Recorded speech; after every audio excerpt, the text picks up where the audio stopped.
Assalamualaikum and good morning everyone and welcome to Breaking News. I am Nordari Lee and I will be your main news anchor for today's bulletin. Today, we will be covering two major topics that continue to impact our society and contribute to the United Nations Sustainable Development Goals.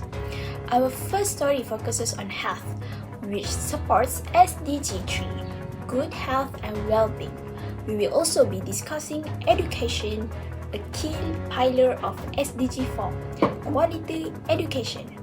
Both sectors continue to face significant challenges while making remarkable progress towards a more sustainable future. Now, let's begin with our first headline. Over to our health reporter, Afika. Thank you, Dalili. I'm Nur Afika Binti Yunus, reporting live on the critical state of our nation health. Today, we are facing what expert calls a digital epidemic, with 73.7% of students struggling with social media addiction and online cyberbullying, which is now directly linked to 20% of youth suicide. The government has finally taken a decisive stand. The new Online Safety Act now mandates strict age verification for users under 16, a move designed to act as a crucial firewall to protect our youth mental well-being from harmful online environments. So, Hakim, with this new legislative intervention and tighter controls, do you believe we can effectively curb the alarming rise in youth anxiety and persistent online threats? The short answer is yes, but legislation is a first line of defense.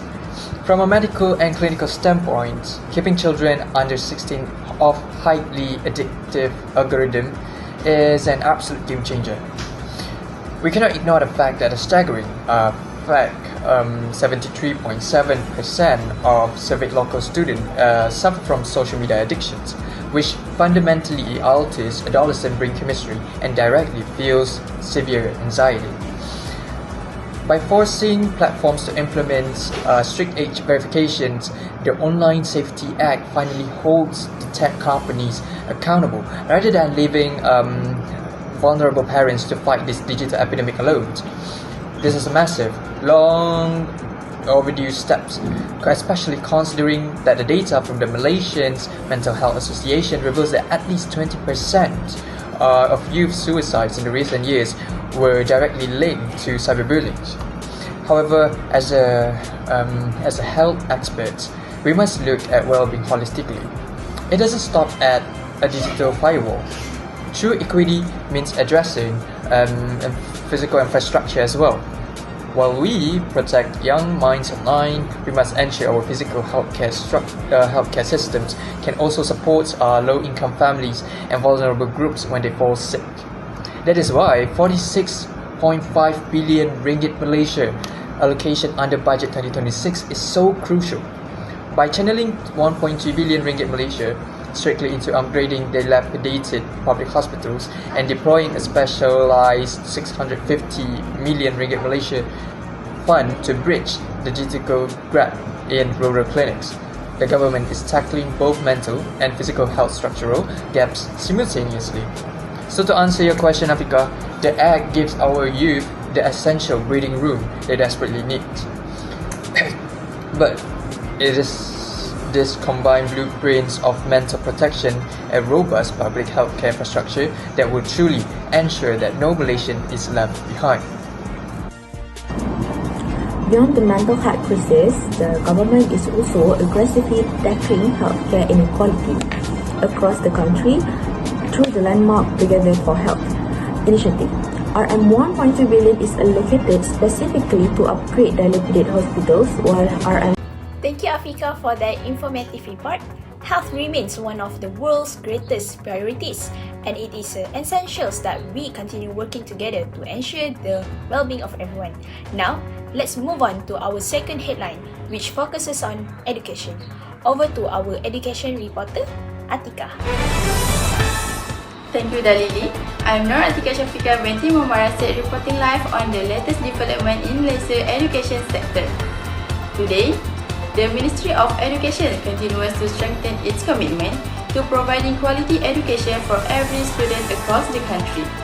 Through various initiatives, the government is improving teaching standards, upgrading school facility, expanding access to learning resource, and ensuring that every child receives an inclusive and equitable education regardless of their background or location.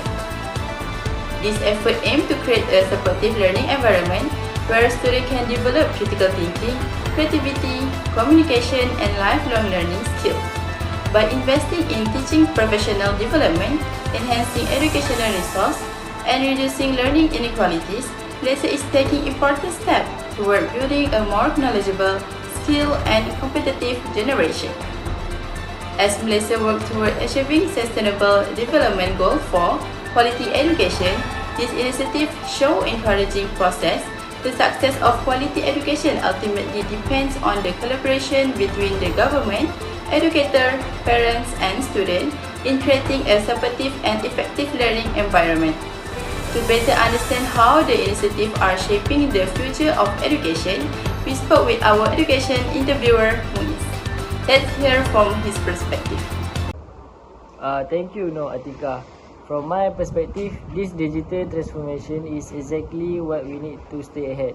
In the classroom, integrating AI tools and STEM education has completely shifted the way we learn. We are moving away from traditional memorization and focusing more on practical, hands-on skills like critical thinking, creative problem solving, and teamwork. It makes the learning experience incredibly interactive and relevant to the real world. Of course, the success of this initiative relies heavily on strong infrastructure. Knowing that the ministry is actively upgrading school facilities, improving internet connectivity, and training our teachers give us a lot of confidence. Overall, these efforts are truly bridging the gap, making quality education accessible, and ensuring that young Malaysians are fully prepared to compete in the global economy. That's all from me. Thank you, Atika, for your insightful report. Today's stories remind us that both quality healthcare and quality education are essential foundations for sustainable development.